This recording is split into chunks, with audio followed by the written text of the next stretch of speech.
एक शेर से शुरुआत करता हूँ। मोहब्बत का जो आखिरी मुकाम होता है वो पागलपन होता है। और ये जो शेर है जिसमें एक शख्स पागलपन के मुकाम तक पहुँच चुका है और वही शख्स दूसरे शख्स की नज़र में सबसे आखिरी प्रायोरिटी पे आता है, उस पर मैंने शेर लिखा था कि मोहब्बत में पागलपन हमारा था बस। गौर फरमाइएगा कि मोहब्बत में पागलपन हमारा था बस, बंजारे ने तो कुछ वक्त गुजारा था बस।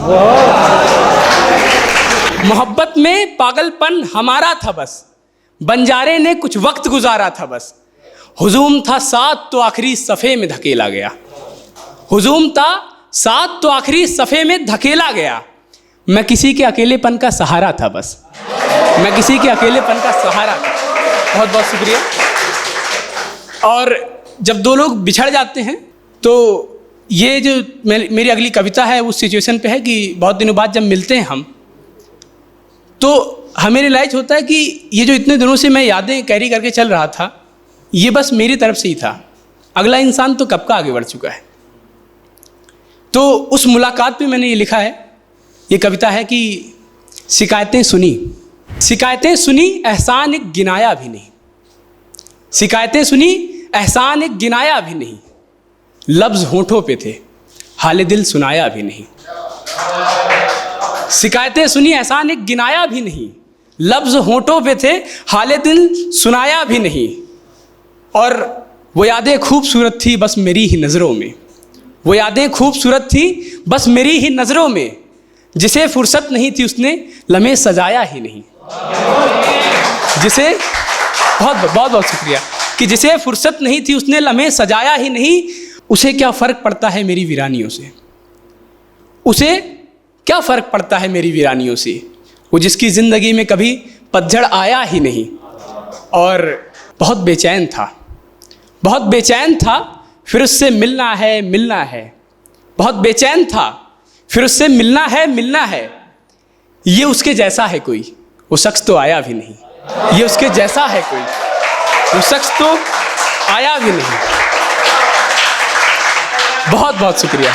और मुझे तो उसने जैसे कि गैर कर दिया हो, मुझे तो उसने जैसे कि गैर कर दिया हो, गले से लिपट गई आंसू बहाया भी नहीं, गले से लिपट गई आंसू बहाया भी। बहुत बहुत शुक्रिया। और मेरी मोहब्बत को तवज्जो तो लाजिम है पर, मेरी मोहब्बत को तवज्जो तो लाजिम है पर पलट कर नहीं देखा, नज़रों से गिराया भी नहीं, पलट कर नहीं देखा, नज़रों से गिराया भी नहीं। बहुत बहुत शुक्रिया। और अगली कविता है, सुनिएगा कि गुरूर के उरुज को हर शाम ढलते हुए देखा है, गुरूर के उरुज को हर शाम ढलते हुए देखा है, शिखर को मोम की तरह पिघलते हुए देखा है। बहुत बहुत शुक्रिया कि गुरूर के उरुज को हर शाम ढलते हुए देखा है, शिखर को मोम की तरह पिघलते हुए देखा है, हाँ मैंने वक्त को बदलते हुए देखा है।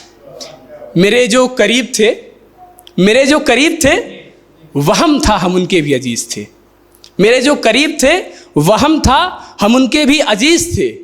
कदम मंजिल पर मगर हाथ सूना था, हम कुछ इस तरह के बदनसीब थे, हम कुछ इस तरह के बदनसीब थे। कदम मंजिल पर मगर हाथ सूना था, हम कुछ इस तरह के बदनसीब थे। महफिले शान को तन्हा चलते हुए देखा है, हमने वक्त को बदलते हुए देखा है। और अगली लाइन है कि समझ नहीं सका उम्र भर, समझ नहीं सका उम्र भर कौन कितना ज़रूरी है, समझ नहीं सका उम्र भर कौन कितना ज़रूरी है, कब चलना ज़रूरी है और कब रुकना ज़रूरी है। समझ नहीं सका उम्र भर, समझ नहीं सका उम्र भर कौन कितना ज़रूरी है, कब चलना ज़रूरी है और कब रुकना ज़रूरी है। चेहरा बाहर का अंदर से कुछ इतना ज़रूरी है, चेहरा बाहर का अंदर से कुछ इतना ज़रूरी है, यहाँ खुश रहने से ज़्यादा खुश दिखना ज़रूरी है, यहाँ खुश रहने से ज़्यादा खुश दिखना ज़रूरी है। आईने पर धूल लग गए, आईने पर धूल लग गए, मुखौटा बिकते हुए देखा है, हमने वक्त को बदलते हुए देखा है, हमने वक्त को बदलते हुए देखा है। और अगला शेर है, ये संकल्प भाई की तवज्जो चाहूँगा कि कोई महलों में पस्त है, किसी का घर एक सपना है, कोई महलों में पस्त है, किसी का घर एक सपना है, सभी की राह अपनी है, मुकद्दर अपना अपना है। कोई महलों में पस्त है, किसी का घर एक सपना है, सभी की राह अपनी है, मुकद्दर अपना अपना है। और आलिम खंजर बनाते हैं, वो तख्तियाँ बनाती है। यहाँ आलिम का मतलब है जो बहुत पढ़े लिखे विद्वान लोग होते हैं, और तख्तियाँ होता है वो पाठ जिस पे बच्चे लिखने का अभ्यास करते हैं। कि कहा है कि आलिम खंजर बनाते हैं, आलिम खंजर बनाते हैं, वो तख्तियाँ बनाती है। स्कूल कमाना सिखाते हैं, माँ इंसा बनाती है। स्कूल कमाना सिखाते हैं, माँ इंसा बनाती है। माँ माथा चूम लेती है, माँ माथा चूम लेती है, बलाएं टलते हुए देखा है। हमने वक्त को बदलते हुए देखा है, हमने वक्त को बदलते हुए देखा है। बहुत बहुत शुक्रिया, बहुत बहुत शुक्रिया, बहुत बहुत शुक्रिया।